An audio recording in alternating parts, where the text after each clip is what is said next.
everyone. In case you didn't hear just a moment ago, my name is Dawn Selak, and I am a Communications Manager here at ACEEE. Before our speakers begin, I just want to kick things off with a few logistics. All attendees are currently in listen-only mode, but following our speakers' remarks, we will open the webinar up to questions. Please type your question into the question box, and we will send a link, and then we will run through some questions towards the end of the webinar. The webinar is being recorded, and that will include the slides that will be shown today. So that will be made available to you all in an email via a link following the webinar. Now I would like to introduce Stefen Samarripas, lead author of Our Powers Combined, Energy Efficiency and Solar in Affordable Multifamily Buildings, and Senior Research Analyst for Local Policy at ACEEE. At ACEEE, Stefen focuses on policies and programs that encourage energy efficiency throughout local communities, and especially those that help to scale up energy efficiency investments in affordable multifamily buildings. With that, I'll let him take it away. Okay, everyone. It's good to have you joining us today.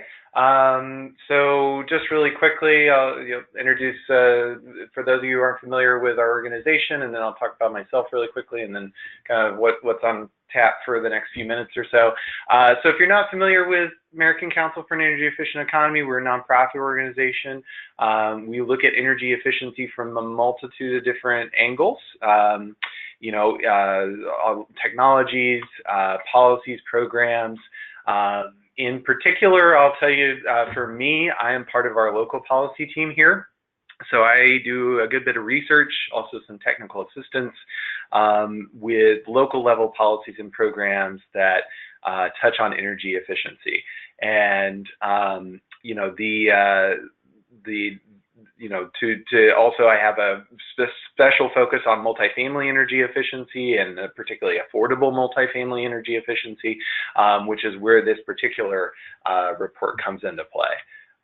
So just to give you an idea, so, I'm going to be the first to speak today, and I'm going to give a very kind of quick overview on sort of the report and, kind of what went into it and what it revealed on the big scale. And then we're joined by Andrew Brooks, John R. D'Agostino, and Jared Lang, who are all going to talk about some specific work that they do. Their organizations are all highlighted in the report as case studies, and I'll turn it over to each of them for a few minutes to kind of give their own experiences in working on energy efficiency and solar projects in multifamily buildings.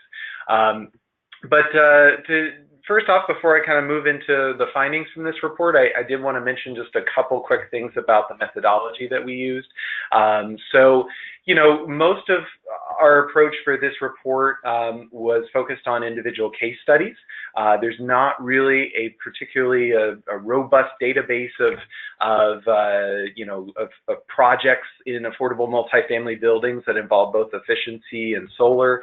So we wanted to take a deeper look at particularly how some programs and some projects have been carried out in this arena, and so we did a look at several of those for this report, and then we highlight 4 of those in the report itself and take a very deep look at each one. And also, I will mention, of course, we do have a section of the report that talks a good deal about policies that make these projects possible, particularly in affordable multifamily buildings. And I'll touch on that briefly, but if you'd like some more information, some background on sort of what makes all this work, definitely check out a report, and there'll be a link at the end of this where you can download that. So let's get going. Okay, so first off, just talk about sort of, when we're talking about affordable multifamily buildings, why is it that owners, managers, developers, why are they interested in combining both efficiency and solar? And so in our research, in the instances, the groups, the organizations, and programs that we looked at, there are some things that came to the forefront. I mean, at the first off, obviously these are cost-saving measures for buildings. They save on energy costs, and so if you can combine both efficiency and solar, you're getting, certainly a substantial increase in your savings on your energy bills, and that increases your cash flow. And ultimately, because of the way that that buildings are valued, it also increases a building's property value. And, why is that important? Well, if we're talking about affordable multifamily housing, the thing is that, some of these folks, and we spoke with a lot of nonprofit housing providers, a lot of these folks do not maybe have plans to sell a building, but having an increase in their property value means that they can leverage that with lenders. So they can use that to get more access to capital, more loans, which kind of furthers the work of building more and preserving more affordable housing. So that's a really important point, and I want to make sure to put that up front because that's something that really came through in the research. But these are also a lot of mission-driven organizations, so they're interested in the health and well-being benefits of these resources. Also, too, there's an interest in kind of building up building resilience. On the efficiency side, that can mean, let's say the power goes out and you want to keep the indoor environment more livable. Having efficiency measures can do that, and we've had some past research on that point. But of course, also if you combine solar with battery backup, then you can make sure that you keep the lights on in the event of, some sort of extreme weather event. And the picture actually right here is from a building, affordable multifamily building in Far Rockaway in New York. And obviously, these are folks that are pretty familiar with extreme weather events. They endured Hurricane Sandy, Superstorm Sandy a while ago, and this building in particular had that in mind when they were doing their work. And then lastly, I did want to point out too that one of the things that came through in the research that we took a look at is that if you add something like solar, which is a measure, an energy cost saving measure that pays back pretty quickly, and you combine that with some fast payback measures, faster payback energy efficiency measures, well, what you can do is you can actually use those savings to justify investments in some deeper energy saving technologies, things that maybe take a longer time to pay back. We particularly saw this with energy service companies that set up energy performance contracts. And so that's something that several folks were also interested in. So moving on, just wanted, like I said, I'm not going to go into a lot of detail on the policies that make all these projects possible, but I did want to mention just a couple big takeaways. So you can find policies and programs that encourage energy efficiency in solar in affordable multifamily buildings. You can find those at all levels. Federal, state, local government, utilities have programs. And what you'll find is that, the housing providers that are out there, they're working to pull anything and everything they can together to make these sort of projects possible. But, here's some things to keep in mind about these, right? Particularly some of the most effective initiatives that we saw were focused on affordable housing, low-income households, underserved communities, and so, that's certainly something that has really made these projects possible in a lot of states, a lot of places, and also because there are so many projects and programs out there and they're not always coordinated, and because some of these projects themselves can be really complicated, the more flexibility you have in timing and use of incentive funds that may come into play with these things, that's really helpful to make these things come off well. So those are some things to keep in mind, and then as we transition on to the next slide, talk about some of the things that jumped out from looking at some of the projects we took a look at for this report. So, if you're familiar with some of our multifamily energy efficiency research from the past, you may be familiar with the fact that a lot of energy efficiency program administrators, when they are working to, provide incentives to multifamily buildings, they often do that during a period of refinancing or during a renovation. Right? And, renovation, pretty common. The reason for that being is that that's when they really have access to a lot of capital. Incentives don't typically come in until the end of a project. So if you can have it, if you can have some resources up front to cover the cost of those upgrades, then that's really helpful. So a lot of projects actually end up taking place during the development phase of a building, as you can see on the graphic here. But what we found is that, while certainly solar can be added during that period, there are a lot of multifamily buildings that are adding solar maybe during the operating phase. So several years maybe after a renovation is complete. But there's still a good opportunity there to make some efficiency upgrades. It's maybe been several years since a renovation project took place. There may be some new technologies. There may be an opportunity to, add something that wasn't incorporated in the building previously. So there's an opportunity there that can be taken advantage of if we think about it carefully. Okay, but there are some challenges out there. I've just quickly mentioned a couple here. One thing that came through is that, when you talk about newer energy technologies, that doesn't, it could be an energy efficiency technology, like a heat pump water heater that I have here, or, solar, which I also have a picture of. When you talk about these newer technologies, there are sometimes some issues with making sure that those technologies kind of meet the projections that they are supposed to meet for energy and cost savings. There could be a variety of different reasons for this. Could be an issue with the equipment, could be installation related. One of the things that we talk a good deal about in the report, though, is the fact that there are, when it comes to building operating staff, a lot of the building operating staff that are out there are not trained on how to really do operation and maintenance on the equipment. And so, that becomes a problem, and it's something that certainly a lot of people, or a lot of housing providers are struggling with, not only just training folks, but also finding people that have that knowledge. Also, there's some substantial upfront costs that come with these projects, particularly project pre-development costs, which are planning costs that go into one of these things.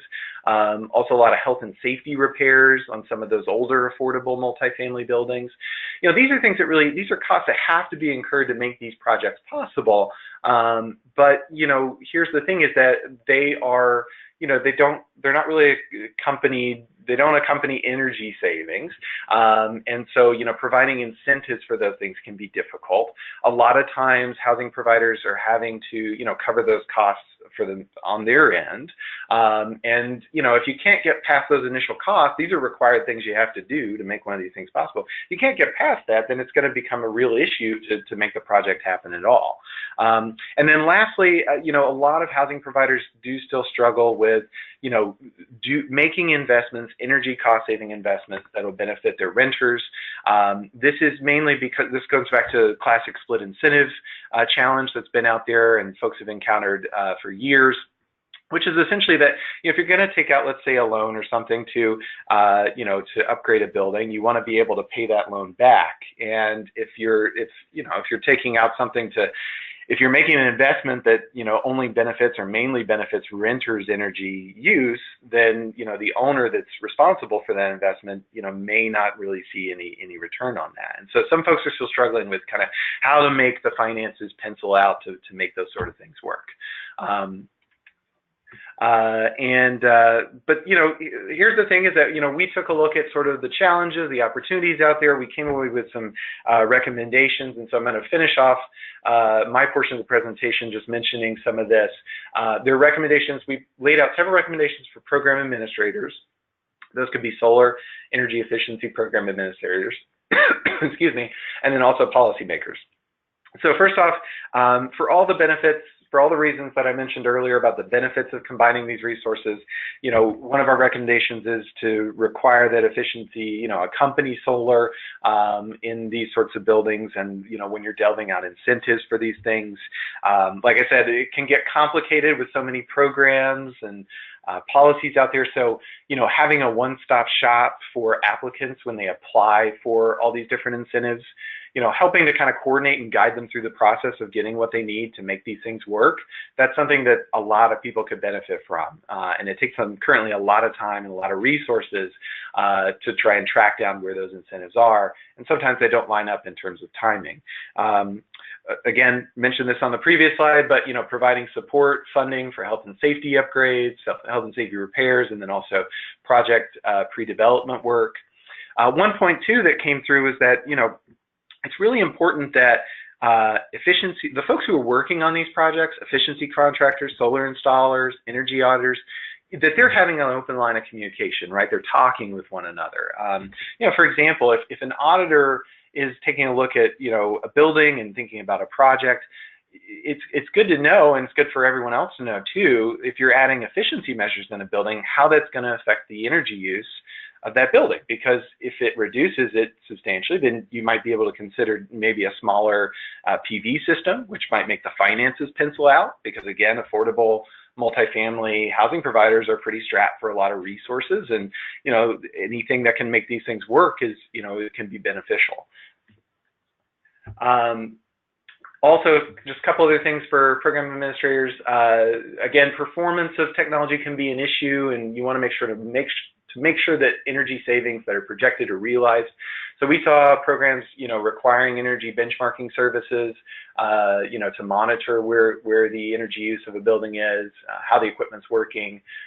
If you do want to, do something to reduce renters' energy use, the one thing that seemed to work really well is provide large incentives, provide financing that's specially geared towards that, right? That can go a long way. Also, kind of harkening back to those challenges, training building operators on newer energy technologies makes a lot of sense. And finally, educating renters is something that we saw in the projects and programs we looked at. Education can mean, just learning about what the project is and what's going into it, if folks are currently in the building. Also, too, if they've got efficiency measures being put in their unit, it's good to know how to use those and use those properly. So we did see that a good deal. Okay, and then lastly, I'm going to wrap up here just talking about some recommendations for policymakers. So, at the end of the day, if we want to see more of these projects, we need policies and programs that really increase the value of the combining efficiency and solar in these buildings. One example that is talked about a good deal is energy benchmarking policies and programs in cities. Those are things that focus on reducing the energy use and energy costs of buildings, and kind of irrespective or agnostic to technology, right? So those are things that can get people thinking about maybe multiple energy resources, and also when you increase the value of these resources for folks, you also increase the value of people that operate and maintain and install that equipment, right? And so this kind of gets to my next point, which is, you want to, if you're a policymaker, a lot of places in the country, pretty widespread, have issues with, kind of a low number of well-trained building operators being available to work in buildings. So take the time, identify where you're lacking and then what needs to be done, and, how you can address that. Some good ways to do that would be, take a look at community colleges, universities, union apprenticeship programs, and look at expanding those, because sometimes the offerings are limited. Another alternative could be at least make sure, or in addition to the previous recommendation, add in some curriculum that's specifically going to be focused on how do you maintain, operate a high-performing building. And then my last point is just, hey, I mean, it takes resources to make these things happen, and so specific financing opportunities that support efficiency in solar is going to go a long, long way. We see a lot, and we've got one of our folks who's going to speak here in a minute is from the Connecticut Green Bank. We're starting to see more jurisdictions look at green banks that have specific underwriting for energy savings, and that's something that's missing in the market currently. So there's certainly opportunity to explore things like that. All right, and with that, I'm going to let some of our folks who are representing some of the case studies that we highlighted speak for just a couple minutes here. First off, we've got Andrew Brooks. He is the Director of West Coast Operations for the Association for Energy Affordability. And just to give you a little bit of background on Andrew, Andrew has 15 years of energy and green building project and program management experience and is responsible for overseeing program design and implementation, delivery of technical services, and research and demonstration projects at AEA. He spent much of his career bringing the benefits of energy efficiency and renewable energy to multifamily buildings in order to foster and maintain affordable and healthy housing in communities, particularly those of low income. And just to know, Andrew also holds a bachelor's degree from Skidmore College and master's in energy management from the New York Institute of Technology. And so with that, I'll let Andrew talk just briefly about his program in California he's been overseeing. Okay, thanks a lot, Stefan. You can hear me, right? Yep, we can hear you just fine. Okay, great. And just by way of quick background about AEA, we are a nonprofit technical services and training organization. And like Stefen indicated, we're dedicated to bringing efficiency and renewables to multifamily buildings to foster and maintain affordable and healthy housing. And our primary focus is on affordable and low-income housing. So we are currently the technical implementation contractor and/or program administrator of a number of multifamily whole building comprehensive energy efficiency and solar programs in California and New York, including California's statewide low-income weatherization program for multifamily. We're also part of the nonprofit administration partnership of the soon-to-launch $100 million a year SOMA program, which stands for Solar on Multifamily Affordable Homes. And so I was asked to just give a very high-level overview of the LIWIP program, the Low-Income Weatherization Program, which, in my view, for us, has really been the culmination of 25 years of kind of trial and error and practice in implementing multifamily programs in affordable housing.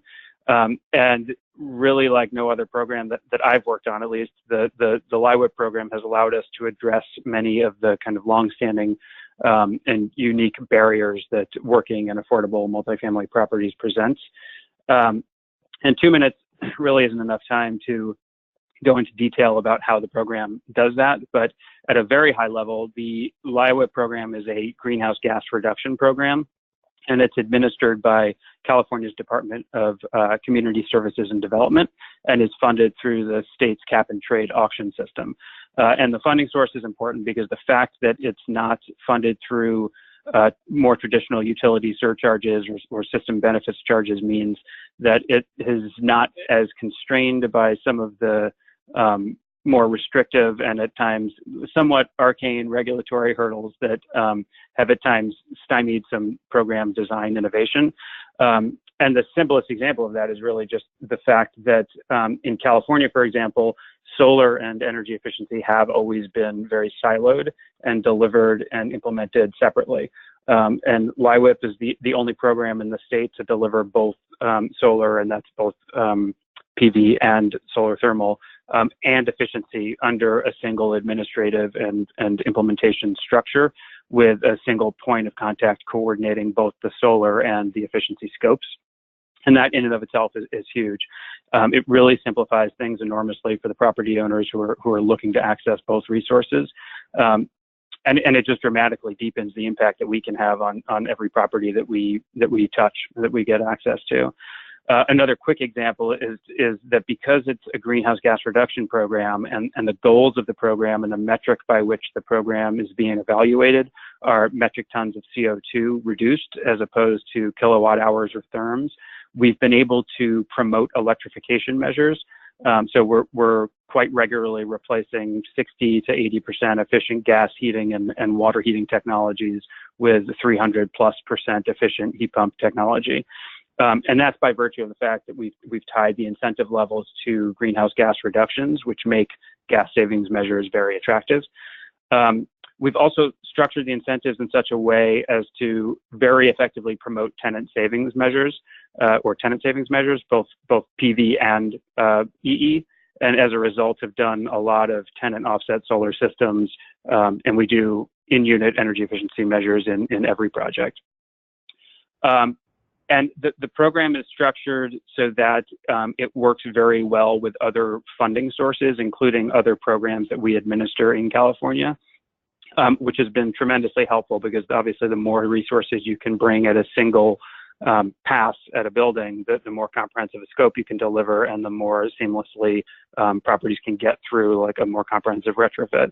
So we've been able to kind of act effectively like a clearinghouse for affordable multifamily properties and bring multiple sources of funding in addition to LIWIP to these projects.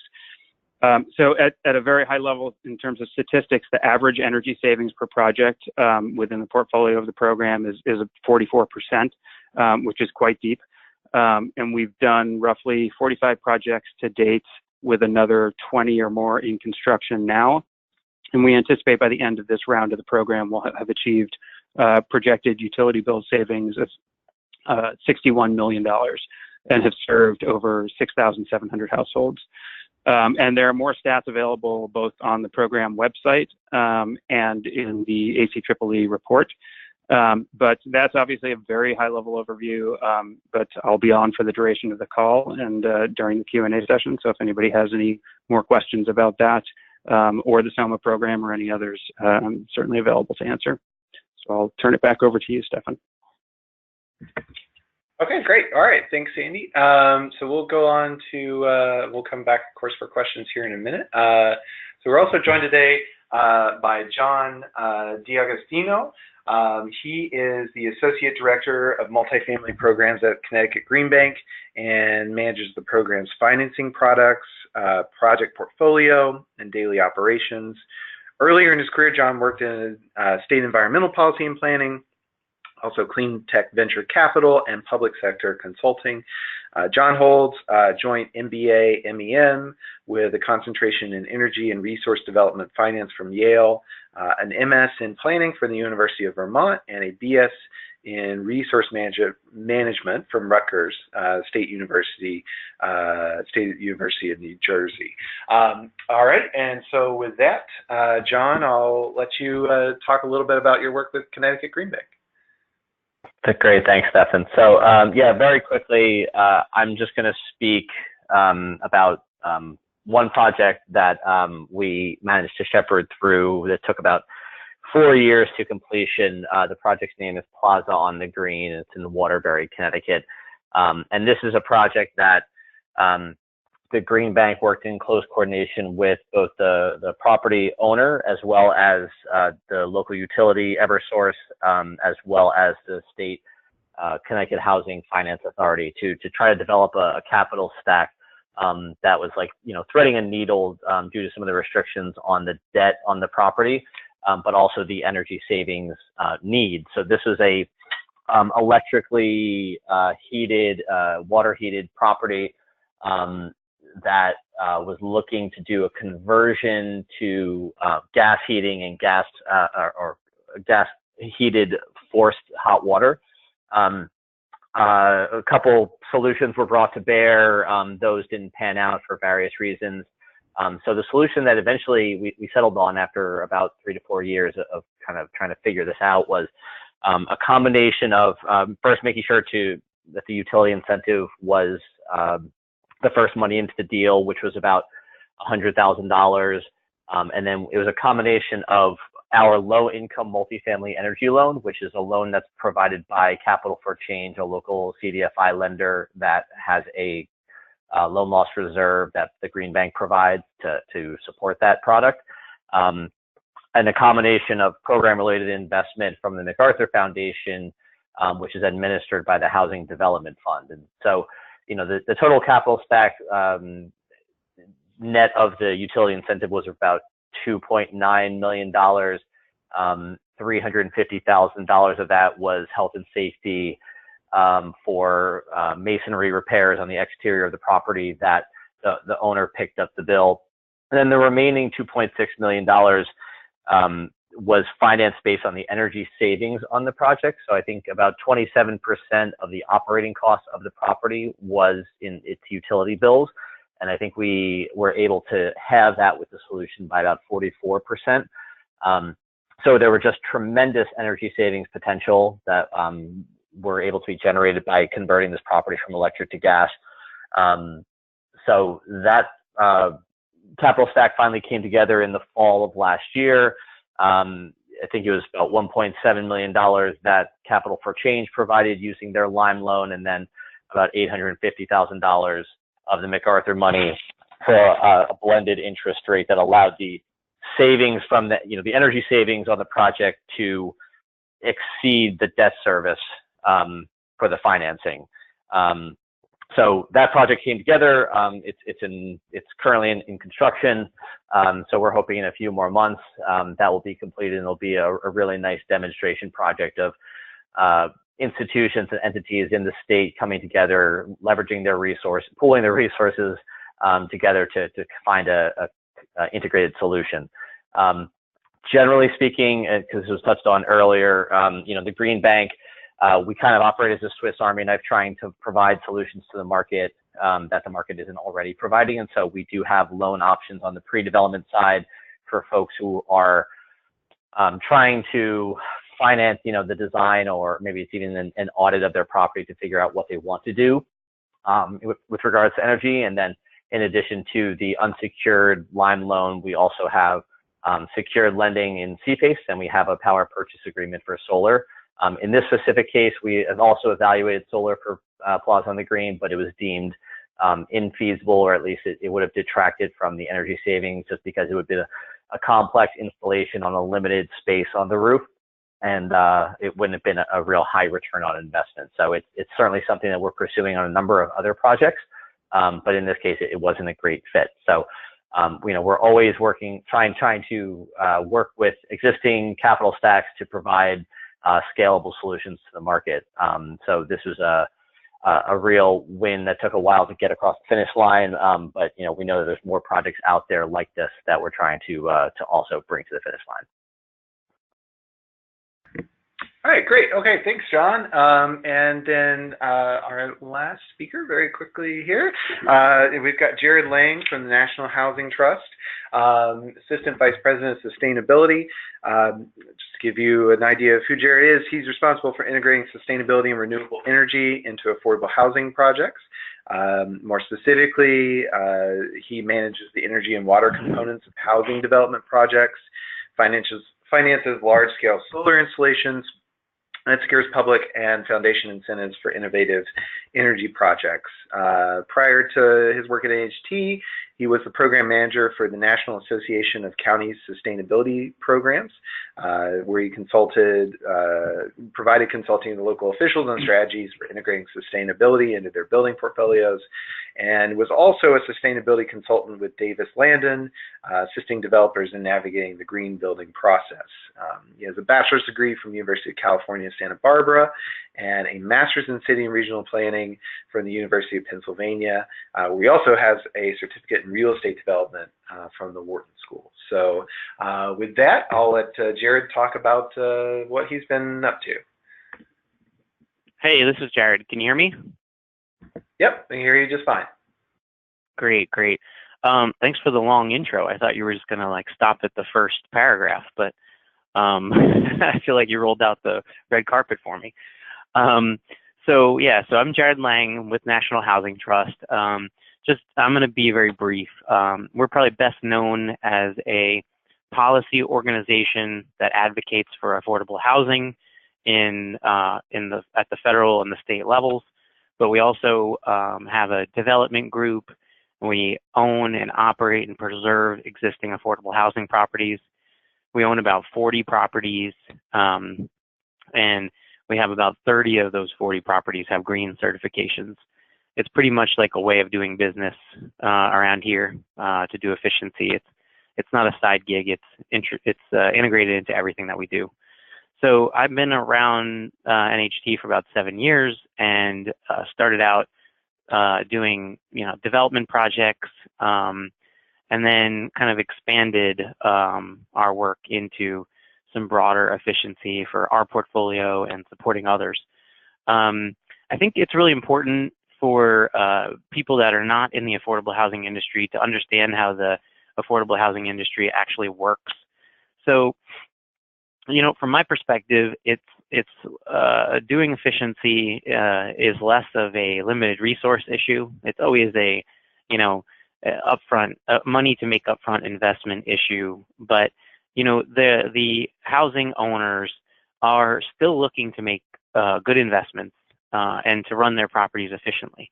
So oftentimes the issues are related to around structure, and it's not that the affordable housing owners don't want to do efficiency, it's that they can't figure out how to gain the benefits. And I think you mentioned the split incentive issue. That's a common thing that we deal with. So it's important, I think, to understand that the housing partnerships, the housing properties are owned separately from the corporations that sort of seem like they are the owners, and their partnerships with investors and lenders, and the distributions that are created from savings don't necessarily go back to the entities that are the operators and would be the ones who had to spend the time undertaking the energy and the solar projects. We find that like our industry oftentimes works on fees, development fees, and then we run the properties on almost as kind of contained units on very small margins. We try to keep strong reserves to take care of basic capital needs. I think if you're a good owner, you keep strong reserves. And you run these little businesses as sort of contained little units. And when you are discussing, there may be potential from an engineering perspective to do an energy upgrade that would save a significant amount of energy. There's oftentimes some challenges getting to that benefit for the housing owner operator that manages that little business. We see, there's sort of like three pools that we look at for funding: grants and reserves, and additional loans. Usually owners don't like to take on additional loans into their little businesses. Some properties have reserves and some don't. And then, grants are not available everywhere. So it makes for like a very patchwork type of, sort of body of work in efficiency. And I think that's what the ACEEE team is kind of pointing to, is that it's hard to find some consistent case studies. So I think I'm going to talk a little bit about a case study that was in the report, which is a property that we have in Washington, D.C. called St. Denis Apartments. It's 32 units of affordable housing, affordable for 60% of the area median income in D.C. So the area median income for households in D.C. is $105,000. So you're allowed to live in our property and make $60,000 a year, which is seems like a lot for DC, but can be kind of difficult for DC. So this is a Green Communities properties. We did a renovation in 2012, and we came back in 2014. We were looking at, is there an opportunity to put solar on the site? We scoped out a fairly small 15 kW solar system, and then we realized, we have the reserves, but we don't have the ability to take the solar tax credit, and we didn't really want to use the reserves. So we kind of came up with this idea of, what if we look at solar and energy from a portfolio scale, and is there a way that we could sort of finance the solar equipment for multiple sites and efficiency equipment for multiple sites under one separate entity? And what that allows us to do is, when we set up this separate business, we're able to charge a development fee. And in the kind of normal structure that we work in, it kind of fits well for the way that our business is run. And it creates some challenges in that, this separate business has to have some sort of agreements with each of the properties to, let's say, sell solar power or share in energy efficiency. But the benefits, if you have a large enough portfolio, the benefits really outweigh the costs. So we did our first project across 5 properties. It was about 600 kW and about $1.5 million in 2014. Today we own, we've done 2 more of those properties on our own portfolio. We've completed about 1.5 megawatts on our own portfolio. Other housing owners have reached out to us to do something similar.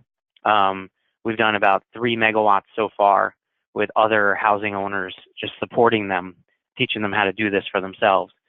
And then we have about 75 properties in the pipeline for 2018 and 2019. It's about 7 megawatts. And, lastly, I just want to say, for St. Denis and for all of our properties, it's kind of an ongoing process efficiency. You know, as the technology changes, we go back through, and we may even go back through some of these properties 3-4 years later, depending on what we see out there in the market and what we can get comfortable with. So in 2016, we went back through St. Denis and we replaced all the toilets to very low flow toilets and got some really impressive water efficiency. I imagine in the next couple of years, we'll be back through with some lighting or something else. But that's a little sort of nutshell of you know, a 15 kW system on a property that never would have got done standalone, but we figured out how to pool it with other projects to get it done.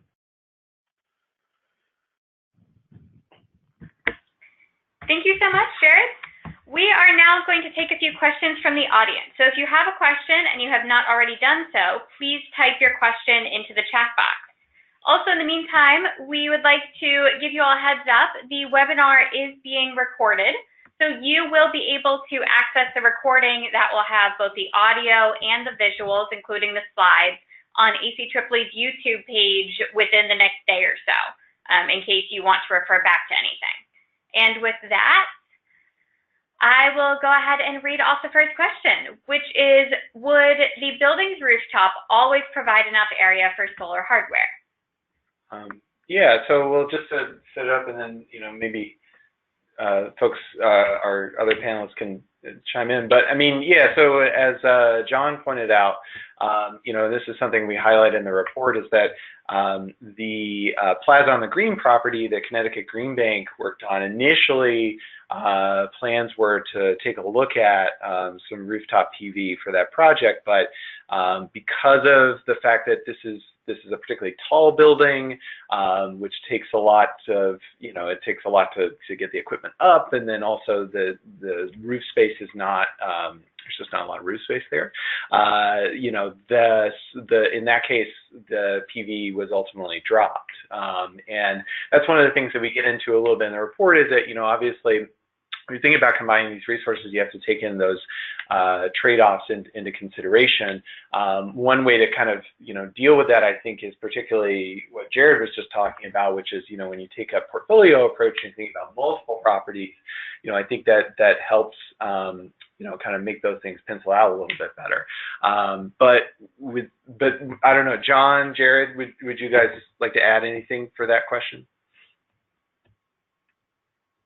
Can you repeat the question? Yeah, so the question is, would the building's rooftop always provide enough area for solar hardware? So getting at the issue of rooftop space and, you know, complications that come with solar. So, you know, I think it depends on the industry, you know, the building type, but like in affordable housing, you know, oftentimes there's a lot of equipment on the roof, which limits the ability to put a solar system on the roof.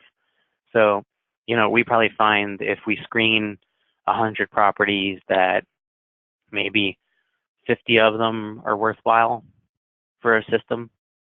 So many roofs are not great, and it's the reason the screening includes both the timing of a roof replacement or roof condition and the space on the roof.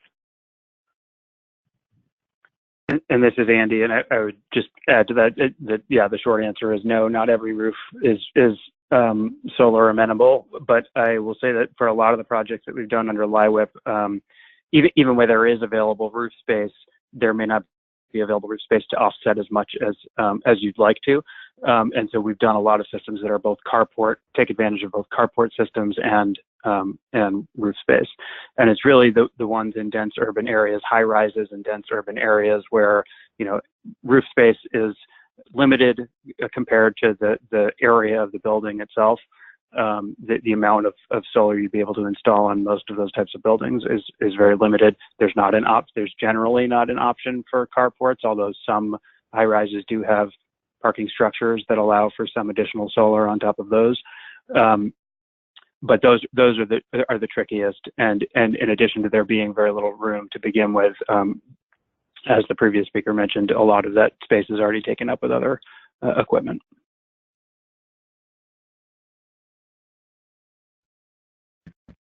Thank you so much. And moving on to our next question, which I believe refers specifically to renters. What are examples of large incentives or financing for owners? Yeah, Andy, do you want to maybe talk about kind of what your incentives are for, kind of the projects that benefit renters' energy use and costs? Yeah, I'm not sure exactly the context, but I would say that the incentives for LIWIP, I think the average coverage is 86%, or not the average, but I'm looking at one particular project. The range of cost coverage for the incentives can be anywhere from like 40 to 85%. And in terms of the tenant offset or the tenant benefits, what we've done for the PV systems, for example, on the solar side, is essentially we cover the full cost of the tenant offset PV systems and a portion of the cost of the owner offset systems. So owners, what we found historically is that even if you're covering 100% of the cost of a tenant system that has no financial benefit to the owner, they're still not really interested in doing it because there's still legwork and kind of headache and time and resources necessary to get that system installed, even if the cost of the system is covered. So what we've done is fully offset that cost and offset about 50% of the cost of the owner system. And then by the owners, when they install tenant offset systems, they're able to install a larger overall PV system, which actually brings the net cost down overall and basically buys down a portion of their owner system. So if they were buying just a PV system just to offset the owner meters, that system would cost more than it would if they also invest in the tenant offset system. So by doing that, they basically we've driven the market to install larger systems that cover tenant loads as well. Yeah. So, and I don't know, Jared or John, if you had anything to add on sort of, opportunities to, make sure that projects in some way, benefit renters or offset energy costs for renters, but want to make sure to give you the opportunity to chime in if you wanted to. Yeah, I would say it's really tough from a housing owner perspective. We obviously, we're in the business because we're trying to provide benefits to residents. We're providing subsidized housing, but anything that's like sort of mid-course project, that is going to cost more and make it harder to build shelter is really hard to justify. So, we used some of that LIWIP money on a project with linked housing out in California. And we built a system and we figured out how to get tax credits, and we definitely made the system larger because LIWIP supported us for the tenant part of the project. So, I think where the grants are there, we're willing to do it. But it's really hard to justify, a significant expense while at the same time, we're already providing subsidized housing for people.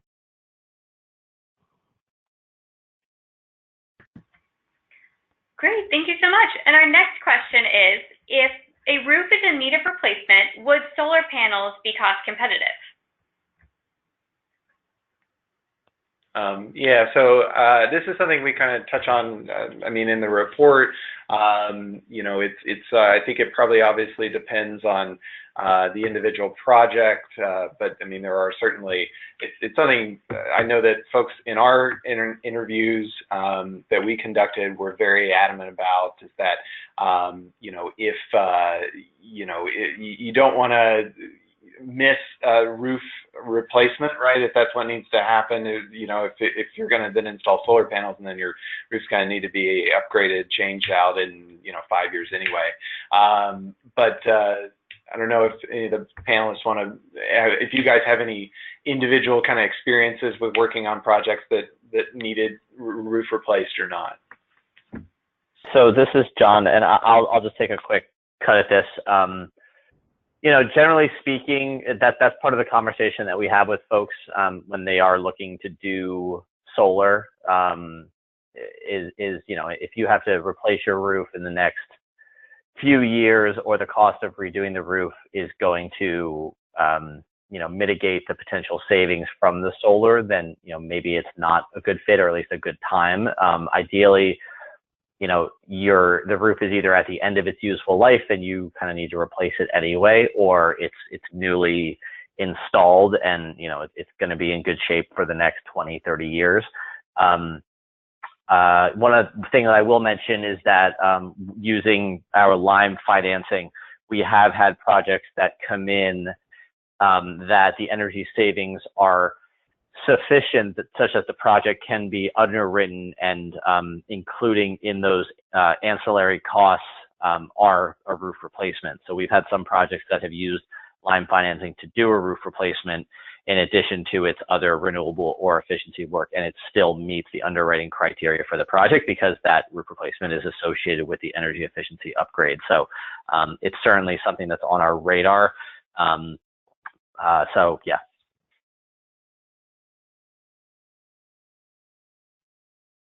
And I mean, this is Jared. I would say that it's a great time to, if you have a solar conversation that coincides with a roof replacement and like a capital needs assessment or something like that. That's a very lucky situation to be in. Because it's in most markets, it's very challenging for the solar system to support the cost of a roof replacement. So it really needs to be sort of driven by the property.